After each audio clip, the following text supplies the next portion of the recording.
में मर्म समझ में आता है। तो उन सभी में यही बताया गया कि यदि व्यक्ति को लगता है ना कि वो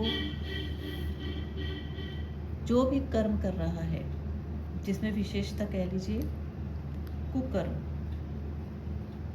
उसे लग रहा है किसी को नहीं पता चल रहा, वो कुकर्म करते हुए सबसे पहले अपने आप को धोखा दे रहा है, क्योंकि वो भूल गया है कि कण कण व्यापी सर्वोच्च सच्चा की शक्ति, कण कण व्यापी सर्वोच्च सत्ता की शक्ति हर व्यक्ति के, हर जीव जंतु के भीतर के भाव को, विचार को देख रही है भाई। यदि व्यक्ति को इतनी सी बात समझ में आ जाए कि उसका एक एक भाव, उसका एक एक विचार और उससे होने वाला उसका एक एक व्यवहार एक सर्वोच्च सत्ता देख रही है, and this is very powerful. सर्वोच्च सत्ता, दिस इज वेरी पावरफुल।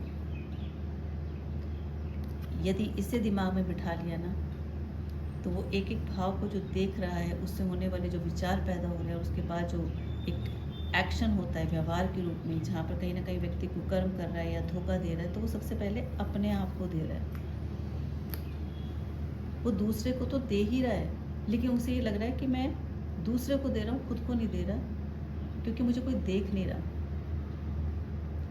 इसलिए सत्संग में वाणी चलती है कि न जाने कितने चक्षुओं से, सहस्त्र चक्षुओं से वो सर्वोच्च सत्ता आपको देखती है। आप उससे बच नहीं सकते हो, आप नहीं बच सकते हो। जहाँ पर मैं बात को लेकर के आ रही हूँ, जिसे हम बोलते हैं कि कर्म कैसे बनते हैं। आपका भाव जो पैदा हो गया, उससे आपके विचार बदलने लग गए और व्यवहार आपका उसी तरीके से होगा। फिर आप अपनी कमियों को या अपनी गलतियों को बजाय सुधारने के, उन्हें छिपाने का जब काम करते हैं, उन्हें जब छिपाने का काम करते हैं, तो बस छिपाने हेतु फिर बैक टू बैक कर्म होते चले जाते हैं। और वो जो कर्म होते चले जाते हैं, कर्म बैक टू बैक होते चले जाते हैं, तो वो छोटे से लेके बड़े तक कर्म अपने आप होते चले जाएंगे। और वो कहाँ से शुरू हुए हैं कि लॉयल्टी को, निष्ठावान को इग्नोर किया गया है। और जब इसको इग्नोर कर देते हैं, तो वो किसका रूप ले लेता है? वो सीधा सीधा एक, मैं ऐसे कर देती हूँ थोड़ा सा बोर्ड को, so that it will be visible. वो सीधा सीधा एक बिट्रेयल का रूप धर लेता है ना। अब ये धोखा व्यक्ति ने खुद को दिया है, उसके हिसाब से उसने किसी और को धोखा दिया है, लेकिन वो सबसे पहले उसने खुद को धोखा दिया, क्योंकि उसे खुद के भीतर में ये सर्वोच्च सत्ता बैठी है। उस व्यक्ति के भीतर में ही सर्वोच्च सत्ता बैठी है।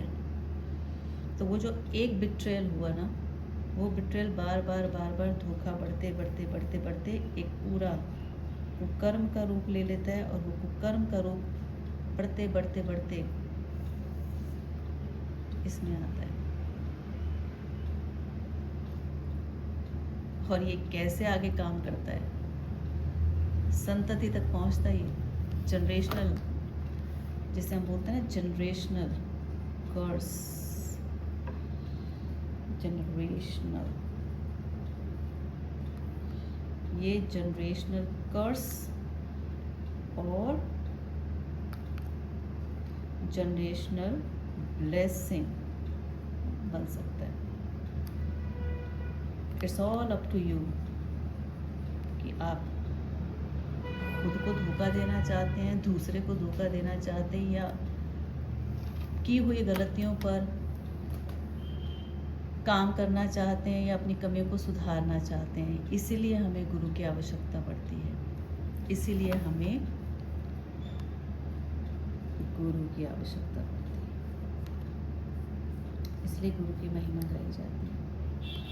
जो मैंने कहा था ना कि गुरु पूर्णिमा आने वाली है, मैं कोशिश करूँगी कि हर रोज़ एक वीडियो डालूँ। So my board is not that much big, जितना मुझे समझ में आया, और ये बहुत सिंपल है, समझने में, पर उसको इम्प्लीमेंट करने के लिए उतनी ही साधना लगती है। उसे इम्प्लीमेंट करने के लिए, मैं इसे थोड़ा और घुमा देती हूँ, उसे इम्प्लीमेंट करने के लिए खुद को साधना होता है, साधना लगती है, सच्चाई लगती है। ऑब्वियसली ये वर्ड तो सबसे पहले है, पवित्रता। खुद से सच्चा होना यही है, और इसके लिए आपको खुद को साधना पड़ता है। बार बार अपनी कमियों को या भूलों को सुधारने के जो हम काम करते हैं, वो हमारा एक अच्छा कर्म कह लीजिए, या सीधा सीधा कहें कि वो हमारा एक सार्थक कर्म होता है, सार्थक कर्म होता है। मैं इसके बाद अब कुछ नहीं बोलूँगी, मैं बस यहीं विराम देना चाहती हूँ।